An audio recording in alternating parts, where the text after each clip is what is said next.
Hello everybody, my name's Justin and this is My Mormon History.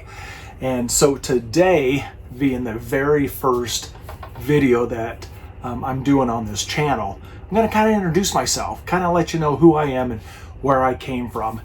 And so I guess actually, let's start off with where I'm filming at. I'm filming out of my fifth wheel RV.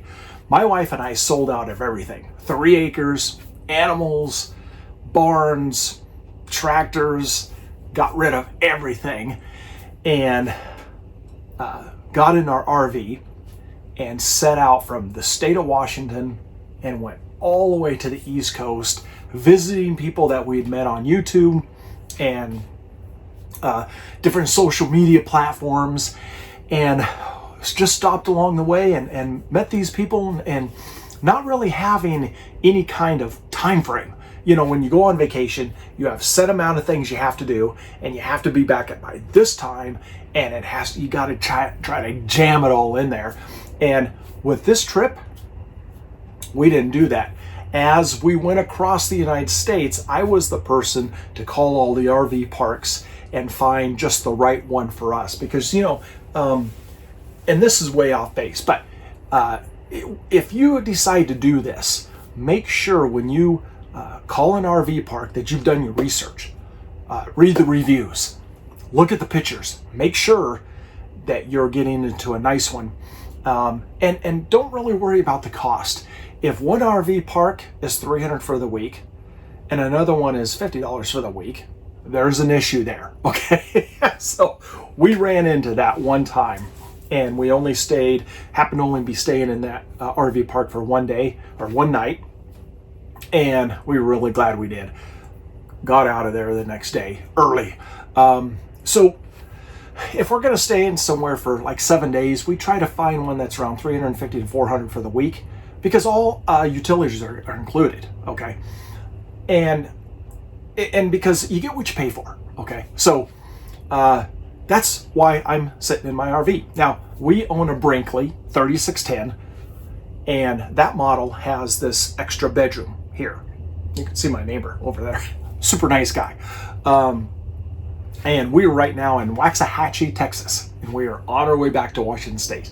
And so this model actually has a second bedroom, which there's a bunk bed, and I'm sitting on the couch, which folds out to a bed, and then there's a bed underneath it that'll pull out, so you can put 3 of your little happy friends, kids, grandkids, in here, and store their clothes, and everything's great. Close the door, has its own heating system and everything, and so you can get some privacy if you need to study. And there's a big TV right there, and I've got it hooked up to my computer, and I use it as a monitor, so it's great. Okay, so that's a little bit about what I'm doing and what we're out here for. And we're just out here traveling the country, visiting, and not like I got enough in the military after 24 years, but it's been a great time. So why am I doing this video? Well, I have watched a lot of ex-Mormon videos and how people got into the church, what their experience was like. Some were really bad, and some were like, I just don't believe that I'm going to become a god someday, and I don't believe that the Bible is second nature to the Book of Mormon. The Bible was written first, and the Bible does this, and there's all kinds of proofs for the Bible. There's absolutely no proof anywhere in the Book of Mormon to prove that it is the Word of God. Like, we have cities that are mentioned in the Bible that we can still go to.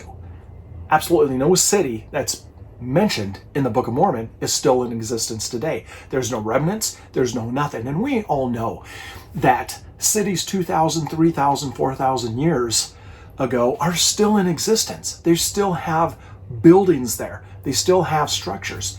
And these cities that Joseph Smith wrote about that were a whole lot younger than Israel, Jerusalem, there is nothing, no remnants whatsoever. And so people are leaving because simple facts, simple science that proves that everything he wrote about was false. And so But my story is a little different. I've never heard anybody's story like I dealt with. And so it doesn't mean it's not out there. It's just I've never heard it.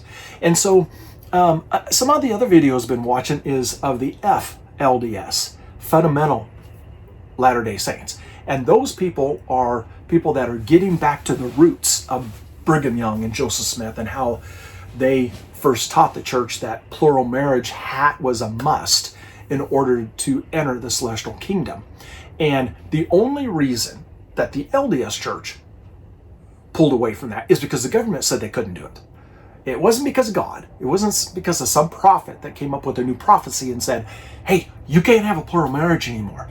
It was all because the government said they couldn't have it. Now, let's talk about the FLDS a little bit. They're not much different than the LDS church, except they have plural marriage. And they do have their own temple.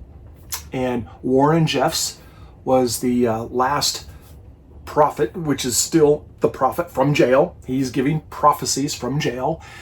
And the reason why he went to jail, not so much because he had multiple wives, but because he had married these young girls at 10, 11, 12, 13 years old and had sexual intercourse with these women, these girls, these little girls. And so there are FLDS groups in certain areas, small ones, people, one man has, 5 or 6 wives, and I've watched it on YouTube, and the government's not doing anything about these small-time guys because they're not marrying girls that are under the age of 18. And legally, they're only married to one of them.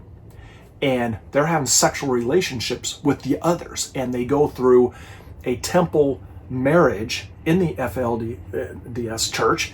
And it's just spiritual or religiously done. It's not legally done. So is the government going after these people? No, because legally, they're not really doing anything wrong. There's nothing wrong with having multiple partners, okay? That's what we call swingers, okay?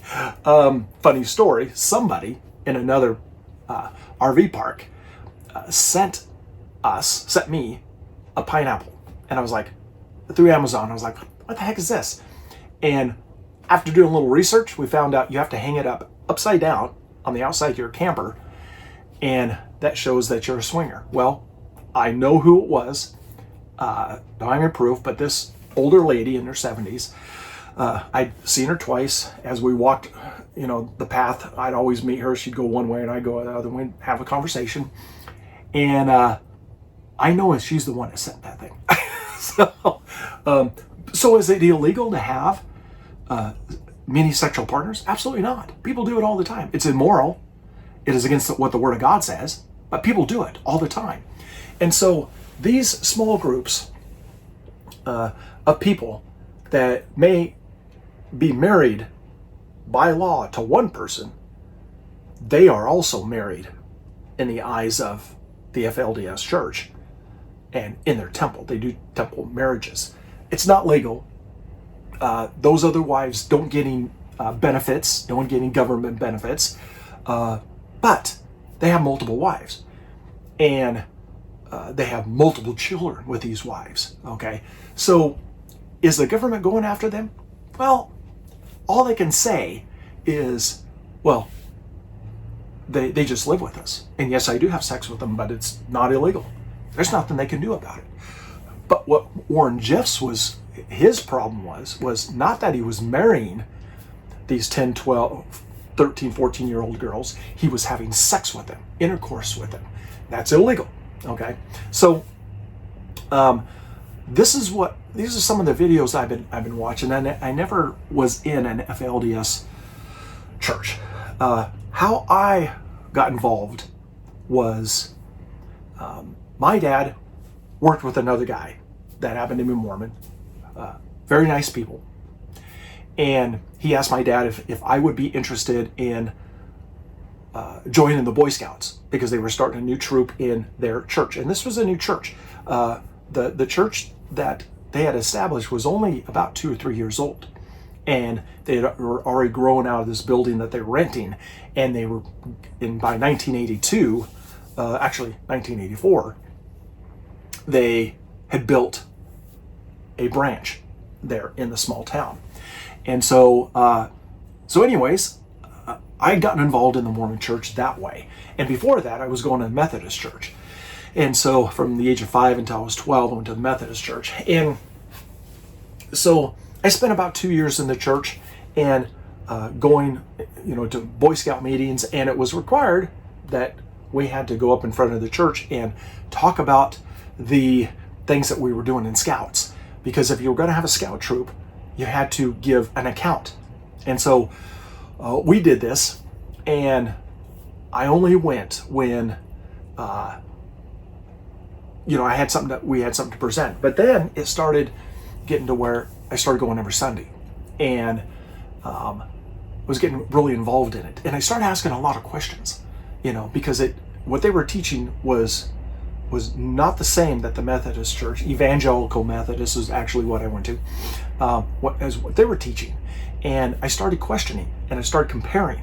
And by the time I was 14, I was asking some serious questions to some elders, and they finally said, you need to,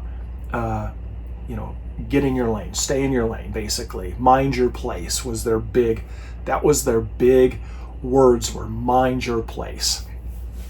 And so I really stepped in it when I went to one of the elders and said, look, I'm seeing some issues here, okay? The more I dig into this, the more I believe that Joseph Smith was not a prophet, but yet he was more of a pedophile. This guy, he was probably in his 60s. He went from this to this, grabbed me up, took me in the kitchen, and squeezed my arm and put his finger in my face and says, you ever say anything like that again, and you will suffer physically. And I pulled away from him, and I said, if I told my dad what you did, he'd come down here and he would physically kill you with his bare hands. Don't you ever touch me like that again. And then he grabbed me up again and he said, listen, young man, you will bend to authority here. And I pulled away and I left. Never went back again. And about that time, my dad started getting involved with a pastor. Now, my dad was not a Christian. He didn't want anything to do with religion. But this pastor of this full gospel church was a steel guitar player, pedal steel guitar player. And he played country music behind Johnny Cash way back in the day. And he had left the Grand Ole Opry, and he had left all that lifestyle and had gotten saved, became a Christian, and then became a pastor later. And my dad was intrigued by this, and so he had to go and check this out. So we ended up going there, and then by the time I was 17, I'd given my heart to Jesus and I became a Christian. But at that point in time, I started researching the LDS religion to find out why people believe that you could become a god, and why they believe that Jesus and Satan were brothers, when actually in Colossians chapter 1 verse 16 it says that Jesus created everything. He created the angels, and Lucifer was one of the archangels. There's Michael, Gabriel, and Lucifer. And Lucifer was kicked out of heaven. It says in Revelations, the dragon fell from heaven and a third of the stars fell with him. And these are the angels that was kicked out because they chose to believe. And so this is not taught in the Mormon church. In fact, they teach that the Bible is only true as far as it can be interpreted. The funny thing is, I've told them several times, well, I wouldn't trust you to interpret it. We don't need a Mormon to interpret the Bible when they got it wrong in the first place, okay? We have the Greek and Hebrew. We read that because, the English language is screwed up, okay? When you read the Bible, you could find 4,000 seemingly contradictions, but it's because it's the English language that's trying to explain. There's words in the Greek and Hebrew that you can simply not translate into English. That's why we have the concordances, and we have Blue Letter Bible to prove that what this is saying is what is God's word. See, the Bible is the only true book in all the world. You can't add to it or take away from it, because your name will be taken out of the Lamb's Book of Life. You will not be saved if you believe in a different belief system other than what the Bible teaches. So besides that, those were the things I was having some serious issues with the Mormon Church.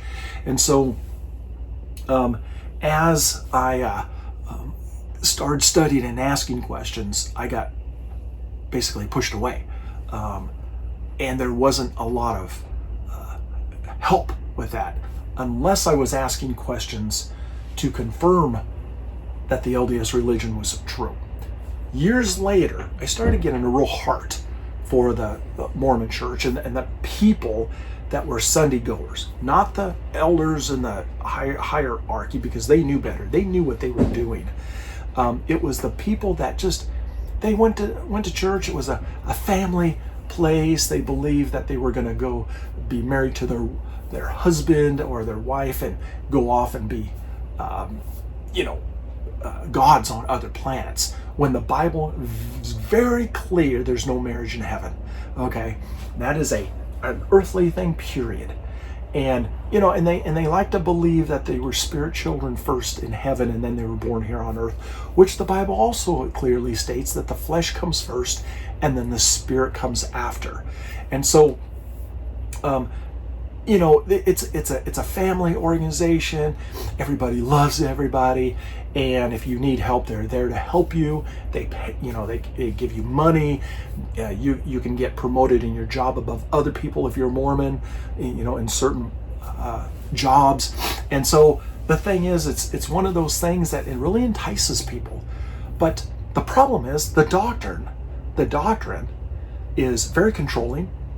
Women are way less than men. They're not treated as equals in the marriage relationship, and it's like slavery for women, and it's so sad. And that's the reason why we're seeing this mass exodus in the last 10-15 years of people leaving the church, because it's become more of a slavery, more of a bondage belief system than a freedom of worshiping, and so Jesus is all about being free in Him, not in bondage. Now, am I a bondservant to Christ? Yes, I serve Him, okay, but not in the sense where I feel condemned, and I feel that if I don't do it, I am going to be ripped to shreds and everything like that. I don't serve Jesus just to stay out of hell. I serve Him because of what He did on the cross for me. And He is God. John chapter 1, verses 1 through 3 says, "In the beginning was the Word, and the Word was with God, and the Word was God. Nothing was created without Him." Colossians chapter 1, verse 16 says, everything. He even created the throne that His Father sits on. Jesus created everything. And so with that kind of a power, with that kind of a God, why wouldn't you serve Him? Okay? And the one that He died a harsh, painful death so that you could have life. That's why I serve Him. And that is not taught in the Mormon Church. It's what is taught in the Mormon Church is you serve the church. You work for your salvation. And Ephesians 2:8-9 debunks that. And so anything that the Book of Mormon, if it contradicts the Bible, you gotta push it out. And so these are the things that I was experiencing. For now, I'm going to stop, and I'm going to I will come back and I'll talk to you about my family history and how it involved Joseph Smith, and how my family actually followed Joseph Smith from New York on over to Blessing, which was changed to Nauvoo, Illinois. And then I'll talk to you about how my family migrated down with Brigham Young. Stay tuned for that video. Have a great day.